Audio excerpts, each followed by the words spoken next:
This is Thursday, April 2nd. PEI has one new case of COVID-19, and the province begins turning people away at Confederation Bridge. People still aren't taking this serious enough, but I think these new measures are starting to show that. 11 people have been sent back to New Brunswick at the bridge. Stricter screening and enforcement was put in place last night, blocking non-essential travelers. Good evening. Thank you for joining us on Compass. There is one new case of COVID-19 on PEI tonight. Once again, the person with the virus traveled out of the country. It is a man in his 50s from Queens County. He's self-isolating and is at home and doing well. That brings the total number of cases on PEI to 22. No one has yet been hospitalized. And today, the province announced it is now able to test for COVID-19 on PEI, and there are new programs for islanders affected by the pandemic. Nicole Williams is in studio tonight live with the very latest. So Nicole, the province says it's now able to test for COVID-19 right here on PEI. What does that mean?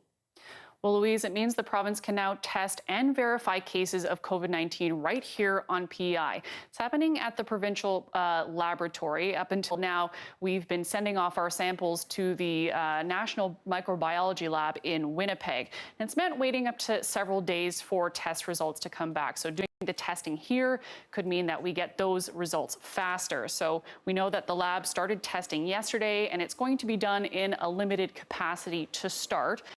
Focusing on those that need a quick result. So people, for example, living in long-term care facilities, critical healthcare workers, and the National Lab will still be supporting PEI testing. But Dr. Heather Morrison says that as we get equipment coming in, we should actually very soon, within the next week or so, be able to do our own testing exclusively. And we're also told that the testing at the fever and cough clinics on PEI have doubled the number of tests they're doing as well. And the province announced more supports today for people impacted by COVID-19, including a special situations fund. What exactly is that, Nicole? Yeah, so this is a $1 million fund for islanders that don't qualify for anything else. So anytime after April 16th, islanders can get up to $1,000 if they've experienced any sort of significant financial loss because of COVID-19. Again, they can't qualify for any federal or provincial programs up until this point. So here's Stephen Myers explaining that. We want to make sure that there's nobody going to be left behind. I think that's been expressed by the Premier, by both the ministers who sit here with me today, and by myself. So this program is kind of a catch-all. If we don't want to see people falling through the cracks because they're just missing a program by a little bit and they're still being affected by COVID-19. So any islander or any business could qualify, but the catch is that they can't qualify for any other program to qualify for this one. So to apply, islanders should call this number 1-833-533-9333, and they'll have up until June 16th to apply. And Nicole, the province also released more details on support for renters today. So what are those details? Yeah, so we know that there's now this temporary rental assistance benefit for those struggling to pay rent. So this benefit will provide up to $1,000 a month for anyone needing to cover the cost of rent for the next 3 months. If you qualify, you'll get $500 for the month of April and then $250 for the next 2 months, May and June. This rent will be paid directly to landlords, and to be eligible, you have to currently be receiving EI or applying for EI or the Canada Emergency Response Benefit Program. You also need to be a resident of the island, and you can't be receiving any other sort of rental support from both government or non-government organizations, and we're told that more details will be available on the government website. Appreciate the update, Nicole. Thank you. That's our Nicole Williams reporting live in studio tonight. Well, as we mentioned, all of the cases on PEI so far have been in people who have traveled internationally. Dr. Morrison expects that may not be the case for long. Here she is talking about one of the things that worries her the most. Prince Edward Island is one of the most densely populated provinces because of our population being spread out across the province. And one of the many things that keeps me up at night is worrying about what will happen if we get widespread community transmission in PEI. I don't want us to become a situation similar to the cruise ships that we see in the media. And this is why we have to be continue to be diligent in our efforts, and that will be the best way we can protect ourselves and our community. I know people are wondering how long will this last. And although I can't put a definite timeline on this, it will likely be a couple of months. I can say that the more we comply with these public health measures of practicing physical distancing, self-isolating when you need to return from travel, the better chance we have of flattening the curve and slowing the spread of COVID-19 in our province. There was clarification today for essential workers needing childcare. If those people need someone to watch their children, they may use friends and family because they are a small percentage of the population. There will soon be childcare centers for essential workers as well. Those centers will be taking many measures to protect the safety of the workers and their children. There will be limits on how many children can be in individual rooms at one time. Meal times will be staggered to limit contact, and children will be screened daily for health reasons. Island teachers are now in the process of contacting students about home learning. That is set to begin on Monday. The Department of Education says the curriculum will be tailored to individual students and to their access to technology. In New Brunswick today, classes were actually canceled for the rest of the school year. Classes here on PEI have been canceled until at least May 11th. Stepped-up screening is now in place at the Confederation Bridge. It is now a two-step process. First, transportation staff will determine if the person coming into PEI is doing so for essential reasons. If the entry is essential, then they go through a secondary health screening. If it is not, they will be turned back. Almost a dozen people have been turned around in the last 24 hours or so. Public Health will be following up with anyone who does come into the province on a daily basis to make sure they are self-isolating properly, and if they are not, they will be referred to law enforcement. Now, because of all this, car traffic is obviously down significantly on the bridge. It is only about 10% of what it usually is. The traffic has dwindled significantly. Right now, say today, we're at 10% of what we were same day last year because of these needed restrictions for the health of the community.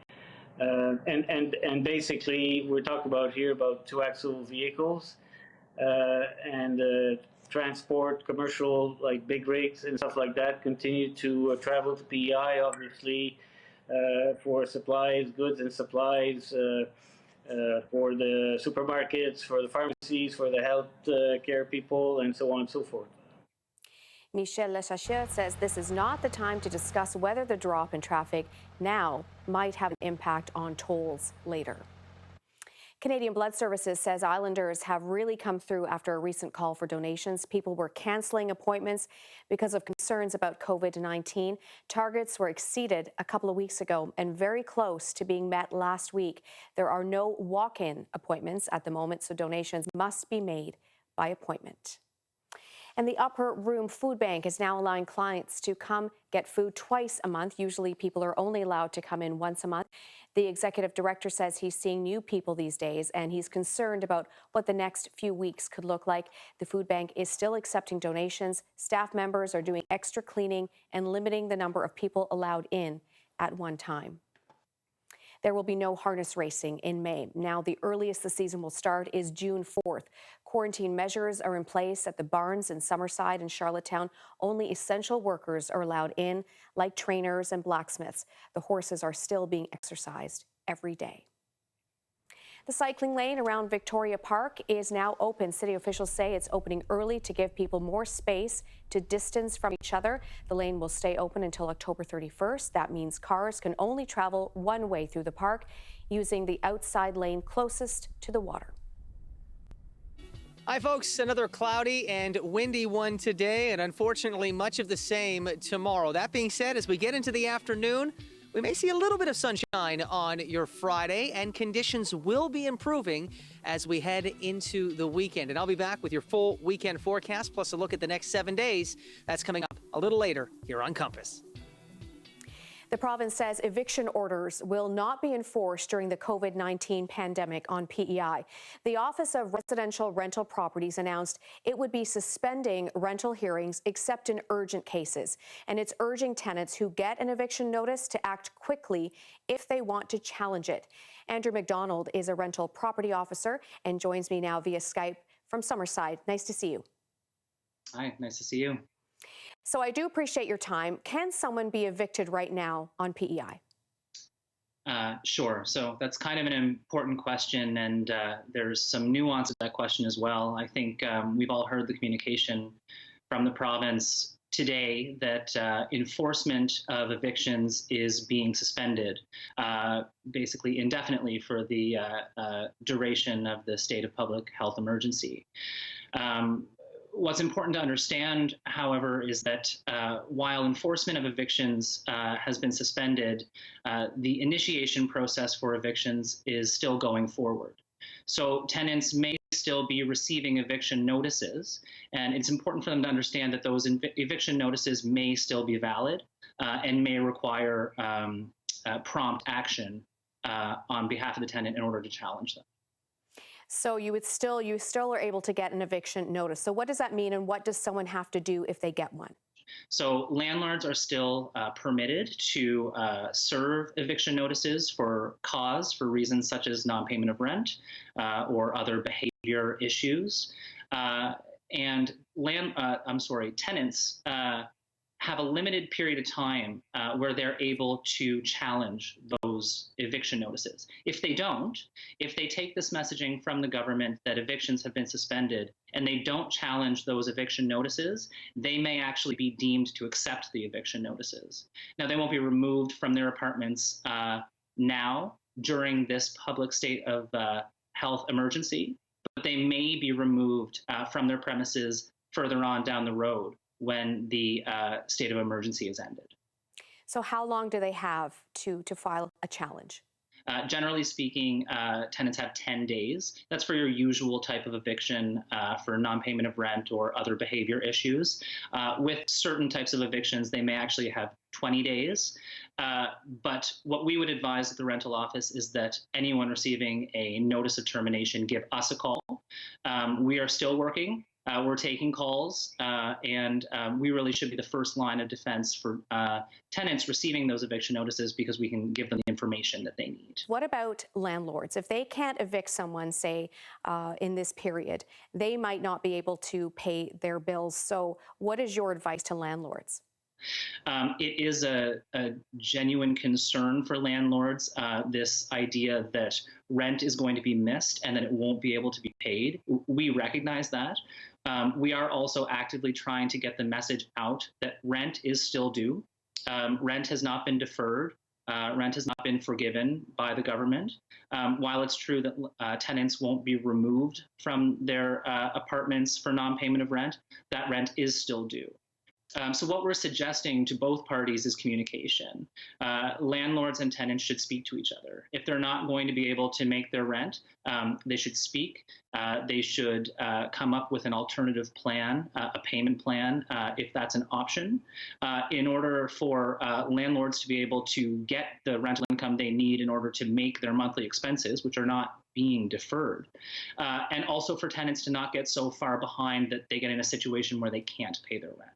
Now, there will be no hearings except in urgent cases. What would constitute an urgent case? We're defining an urgent case basically as an emergency. And how we define an emergency is a situation where the health or safety of the tenant or the landlord or the security or condition of the premises is in serious danger. Andrew McDonald, I appreciate your time. Thank you. Okay, thank you very much.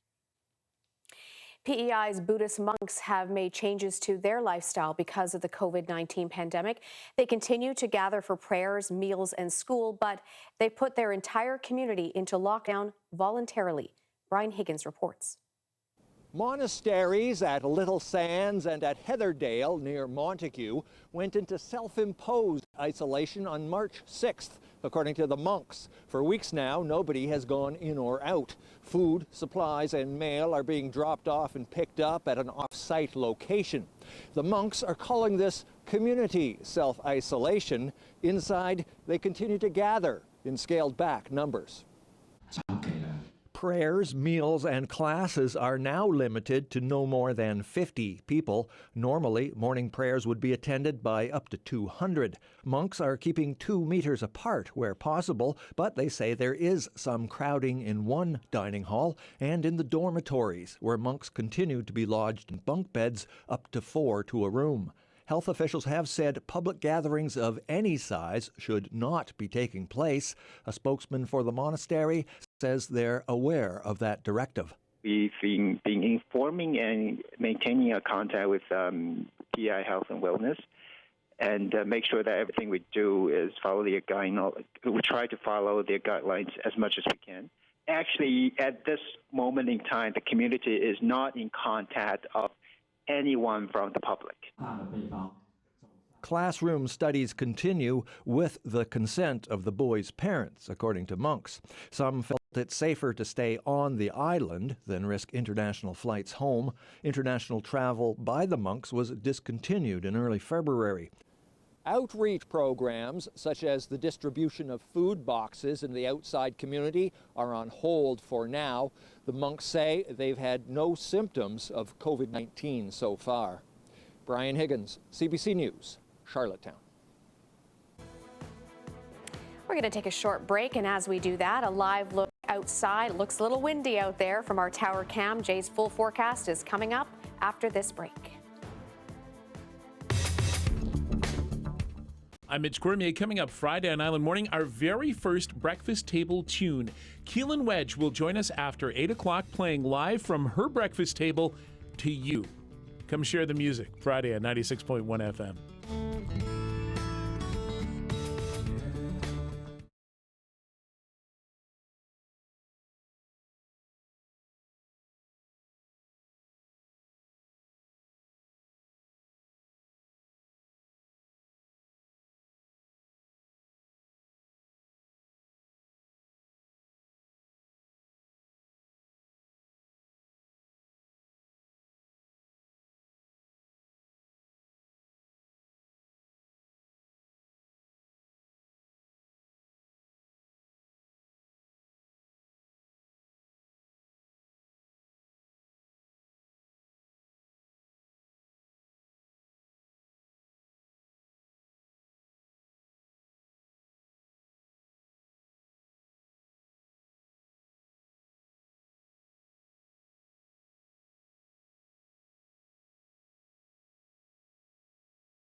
It's time for Weather Now with Jay Scotland live from the Winslow Weather Bureau. And Jay, I guess we will be ending this week off on a quite a windy note. Yeah, some pretty gusty conditions. The winds are already picking up, Louise, and they'll continue to do so this evening. Gusts to as high as 70 kilometers per hour tonight and through the first half of the day tomorrow before those winds begin to ease. They'll still be gusty for your Friday afternoon, but they'll at least be starting to wind down. Temperatures today, it was a bit brisk in terms of the winds. We saw some drizzle and some light shower activity, but take a look at our temperatures this hour across the island, and we very briefly, late this afternoon, topped out near 7 degrees. So between 6 and 7 degrees in Charlottetown, we'll round it up to a 7. It was nice to see that. And generally, those temperatures did top out between +2 and +7 this afternoon, still sitting between 2 and 5 degrees this hour across the island. Let's check in on those winds now. Between 30 to near 60 kilometers per hour for sustained winds. We are seeing some gusts beyond 60K. And we will be watching for winds in the 40 to 70 kilometer per hour range to set up a little later this evening and through the overnight hours tonight, even through much of tomorrow morning and even into the afternoon tomorrow. Those winds will still be easing, but still 30 to 60K. So it's going to be quite a windy one, both tonight and for your Friday as well. Very odd weather system we've been tracking, and this has been kind of an interesting one to track. It's been a fun one to track as a meteorologist. Yesterday I was showing you how this low pressure center was going to skirt to the north. We had almost a weak front move from east to west. Usually they move from west to east, or they approach from the south. This was an odd direction. I was showing you that low approaching, and then I said it would wobble back or start to head back to the south, and that's what we're going to see tonight. That system is going to move to our south and west. Winds, though, I've left the isobars on the weather map. Those white lines, the closer they are bunched in together, indicates a very strong east to northeasterly wind into early tomorrow morning. You can see those lines starting to spread a little bit further apart. Still a chance for some isolated showers and drizzle tomorrow morning. Very slight risk for drizzle over eastern PEI through the afternoon. But I do think by late afternoon, we'll start to see a few breaks of sunshine for most areas. And then rolling this ahead into your Saturday, we do have a weak ridge of high pressure moving in from the north.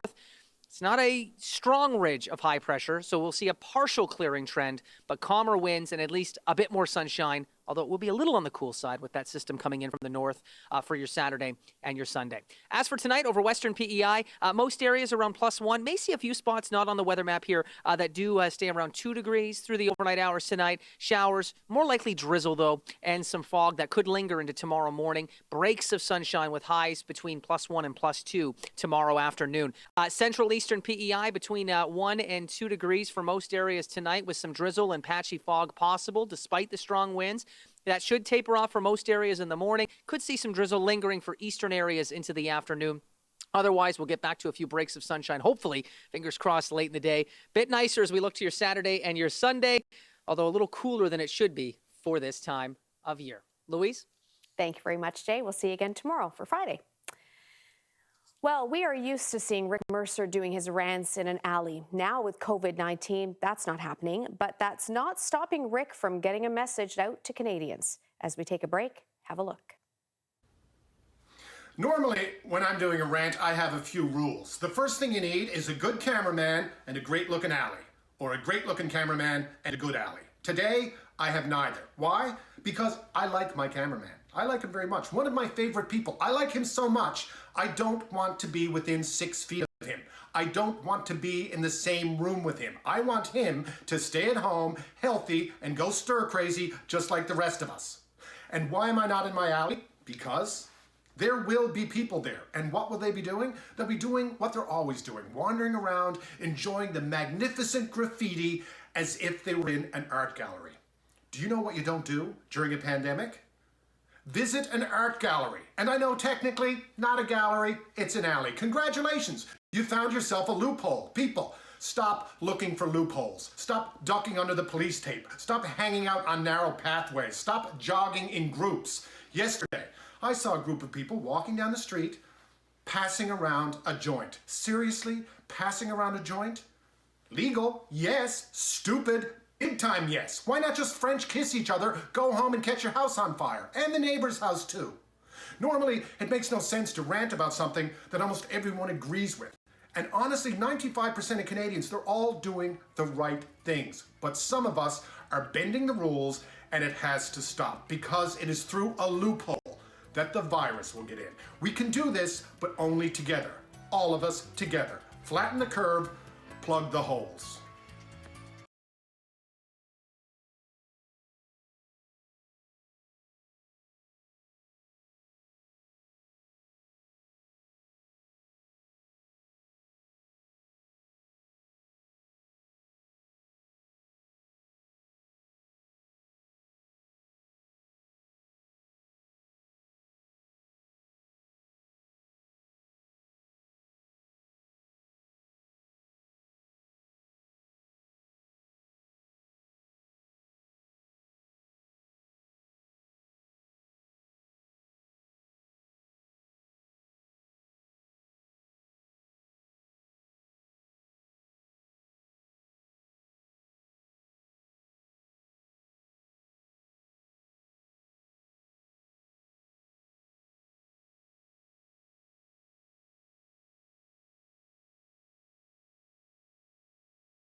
Well, how's this? There are many people thanking our essential workers these days in many different ways. So as we end tonight, we thought we'd show you this sign in Borden Carlton at the Confederation Bridge. Quote, PEI, thanks for all frontline workers. Thank you for all you are doing to keep us safe.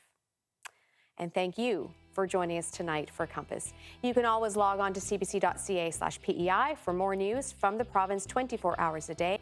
Vassy Kapelos is up next with Power and Politics, and we will see you back here tomorrow night. Good night, PEI.